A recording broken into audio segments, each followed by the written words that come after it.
Welcome back, Cracker Jack. Hopefully you're ready to program right now, because I am going to teach you about this cool thing called init in this tutorial. And also, I should probably mention this. I don't want to sound like a little baby or anything, but I had to go to the doctor's about 2 days ago because I was having like carpal tunnel syndromes, and since I program all day, my wrist was like, I was getting like these weird pains in it. So I'm wearing this thing called a computer glove, which is, I don't even know how to explain it. It looks like kind of like an MMA glove with padding on the bottom. And I also have, I'm using a weird type of mouse. Go ahead and Google vertical mouse and check it out. That's what I'm using right now. And it's like huge. So, if I'm like, kind of look like a dummy moving my mouse around, or I'm like, how do you click things? It's because I'm using this weird type of mouse. But anyways, I'm going to teach you guys about this thing called init, which is essentially, it's a special type of function that gets called automatically whenever you create an object. You don't have to call it explicitly. And let's go ahead and see a simple example right now. So I'm going to make a class called tuna, and the first thing I'm going to make is that init function, and it's going to look kind of weird. So put def for define a function, and put this. Put 2 underscores. And you see how this pops up? I actually want to type it out. 2 underscores, then INIT, and then 2 more underscores. So of course, this is a weird name, and what this means is, I think it stands for like instantiate or something, but I always think of it like initialize, or this is what you're supposed to do initially, even though that's probably not the most technical way to look at it. And this, whatever code you write in here, is going to get called as soon as you create your object.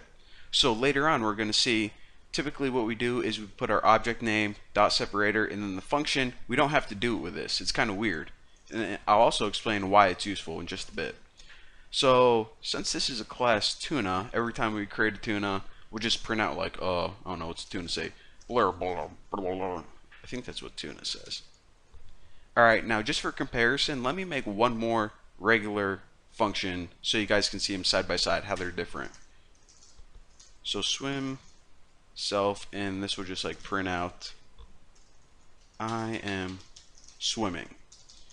Alright, so we already know what most of this does right now. We have a normal class that has this new type of init function, and also the old, this is just like a basic, I don't know, normal function, I guess I'll call it. Alright, so the first thing I want to do is I want to just go ahead and make an object from this class, because we need an object to access all the stuff in the class. So I'm going to name this tuna Flipper, and of course set him equal to tuna. Simple enough. Now check this out. With the normal functions like swim, what we need to do is we just put flipper, dot separator, swim, and that's how we use it. However, when I run this, as you can see, it called init first, and then it explicitly called swim. But we didn't call init anywhere. So what's going on? Well, that's what I'm saying. Anytime you create any object from the tuna class, the first thing it does before it goes on to any other line is it looks for an init function and it calls whatever is in here. So you don't need to call it explicitly like you would swim or any other normal function that we learned up to this point. So now you're thinking, okay, that's I don't know, interesting I guess, but why the heck is that useful? Why would you ever want an init method? It kind of like gives you less control over calling things explicitly. Well, let me show you guys, now that we understand the concept of init, a practical example of when this would be useful. So, I don't know, did we work with like the enemy class before for like our pretend computer game? Well, if not, say that we're making a computer game and we need to build some enemies for our like main character to fight against.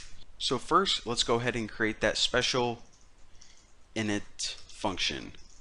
Now, of course, this is going to take self, and also, what I want to do in this game is every single time we create an enemy for the user to battle against, I want to give them a certain amount of energy. Some enemies are going to have, more energy or more life than others. Like for example, a regular dude might only have 5, and the main boss that you have to fight at the end, he might have like 20 or 30 or something. So since we need to give it a value, I'll just pass it in as x, and we'll store it in some variable. So this enemy's energy level is going to be equal to whatever value we pass in, like x. So simple enough. Whenever we create an enemy, that's what we do. Now let's make one more simple function. That's just a normal one, just for comparison. And this will just like print out their energy or something. Energy. And it'll just print self energy. So now what we have to do is create some enemies from the enemy class. I'll name one Jason, because every person named Jason, it seems like, they're kind of evil. I don't want to say. Maybe it's the movie. Maybe I'm stereotyping, or maybe it's true. Who knows? So of course, we're going to create an object from the enemy class, and as soon as we create an object from here, we need to pass it in a value. Now this value is going to be thrown in x, and is essentially going to be their energy level. So I'll give him, I don't know, we'll say he has 5 energy. So now what this does is it creates a brand new object with 5 energy. So after this, we can create a new object called Sandy, and I don't know, maybe she's like the boss or something. So we'll say that she has, I don't know, 18 energy. She's a little bit tougher than Jason. So now I created 2 different objects from the same class, 2 different enemies, but they both have different energy levels. Pretty cool, if you ask me. So now we can just treat them like normal objects, get energy, and also Sandy.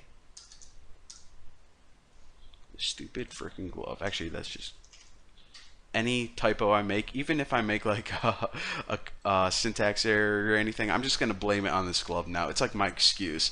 So anyways, check it out. Whenever we run this, of course, all we're doing right here is initializing or creating an object with a certain amount of energy, and down here below we can just treat them like normal objects. However, they now are customized due to this init function. So this is a practical example of what init does, how to pass values in as your initializer, and also how to use it differently than you would a normal function. So hopefully you guys understand now. And also in my GUI tutorials, we use init a lot. So now that we understand the concept of it, we can follow along with those a little bit better. But for now, thank you guys for watching. Don't forget to subscribe, and I will see you guys next time.